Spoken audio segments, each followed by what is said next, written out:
unang-una po, hindi naman po natin sinisisi ang mga mall owner.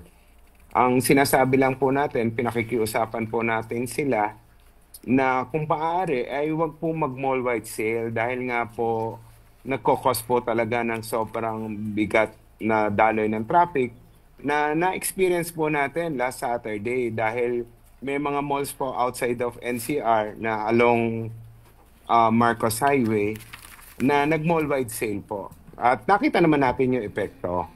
So yan po ay pakiusap natin sa mga mall owners na kanilang naman pong tinutugunan dahil alam din naman po nila na sobra po yung nagiging pagbigat ng daloy ng traffic pag meron pong mall-wide sale. So hindi po naman po natin sinisisi. At kung yung sa commerce naman, hindi naman po natin pinagbabawal yung sale per se, per store. Ang pinagbabawal lang natin ay yung mall-wide sale na kabuuan po ng mall ay lahat po ng stores ay may sale. So hindi naman po yan nakaka-restrain ng trade.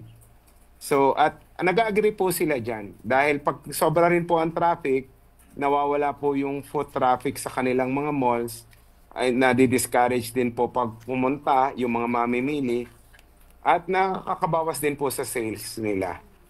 So hindi naman po natin sila sinisisi. Okay. Pero dun po sa sale kasi po rin ang hinihintay ng ating mga kababayan, ano, para makapamili po sila ng mas marami-rami dun sa kanilang budget, lalo na po kung 500 pesos lang para sa kanilang Noche Buena. Kung ibabawal po natin yung sale, baka hindi na rin sila makabili ng mas marami-rami. Again, uulitin ko po, hindi po namin pinagbabawal or pinakikiusap na ipagbawal yung sale. Ang sinasabi lang po namin, wag sabay-sabay na buong mall ay sale.